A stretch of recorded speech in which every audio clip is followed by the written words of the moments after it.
നമസ്തേ. School innovation മാരത്തോണിന്റെ ഭാഗമായി NSS higher secondary school Karapuzha squad NSS എന്ന team തെരഞ്ഞെടുത്തത് ബയോഡിഗ്രേഡബിൾ മാലിന്യ സംസ്കരണത്തിൽ നിന്നുള്ള സുസ്ഥിര കൃഷി എന്ന വലിയൊരു ആശയമാണ്.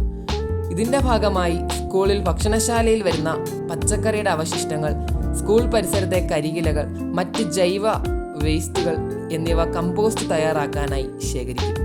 ഓരോ ദിവസത്തെയും ശേഖരം ഒരു പ്രത്യേക ബാസ്ക്കറ്റിൽ നിക്ഷേപിക്കുകയും മണ്ണിട്ട് മൂടുകയും ചെയ്യുന്നു. ഇത്തരത്തിൽ നിരവധി ബാസ്ക്കറ്റുകളാണ് സ്കൂളിൽ സജ്ജമാക്കിയിരിക്കുന്നത്.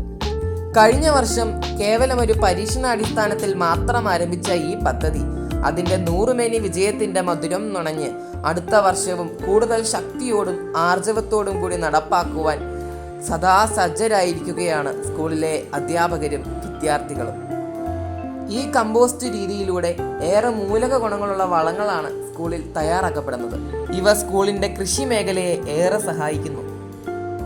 ഈ പദ്ധതിയുടെ ചുവടിലൂന്നി ക്രിയാത്മകമായ നിരവധി പ്രവർത്തനങ്ങൾക്കാണ് സ്കൂളിൽ തുടക്കം കുറിച്ചത്.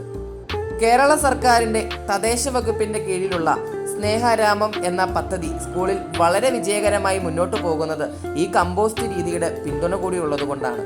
പൊതുവിടങ്ങളും വിദ്യാലയങ്ങളും സർക്കാർ ഓഫീസുകളുമെല്ലാം ശുചിത്വപൂർണ്ണമായിരിക്കണം എന്ന ആശയത്തിലൂന്നിയാണ് സ്നേഹാരാമം എന്ന പദ്ധതി മുന്നോട്ട് വന്നത്. സ്നേഹാരാമത്തിൻ്റെ ഭാഗമായി സ്കൂളിൽ നട്ടുവളർത്തുന്ന പൂച്ചെടികൾക്കെല്ലാം ഈ വളമാണ് ഉപയോഗിക്കുന്നത്.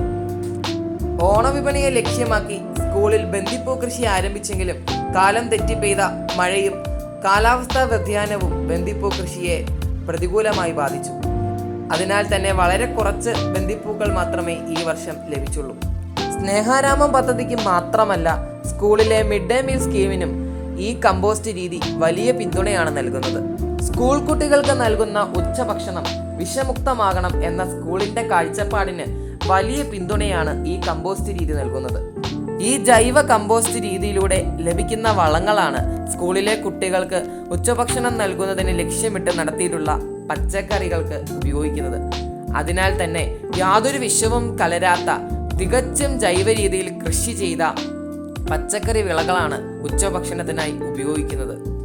സ്കൂളിലെ അധ്യാപകരും വിവിധ ക്ലബ്ബുകളും വിദ്യാർത്ഥികളും പൂർണ്ണ മനസ്സോടെയാണ് ഈ പദ്ധതിയിലേക്ക് മുന്നിട്ടിറങ്ങിയത് എന്നതിനാൽ തന്നെ ഈ പദ്ധതിയുടെ വിജയം പരിപൂർണമായിരുന്നു.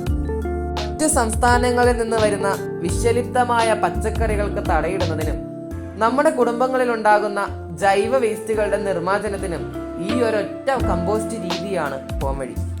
ഒരേ സമയം പരിസ്ഥിതിയെ മലിനീകരണത്തിൽ നിന്ന് രക്ഷിക്കുന്നതിനും അതുപോലെ തന്നെ വിഷലിപ്തമായ പച്ചക്കറികൾ ഒഴിവാക്കുന്നതിനും ആരോഗ്യപൂർണമായ സ്വാദിഷ്ടമായ പച്ചക്കറികൾ ലഭ്യമാക്കുന്നതിനും ഈ കമ്പോസ്റ്റ് രീതി സഹായിക്കുന്നു.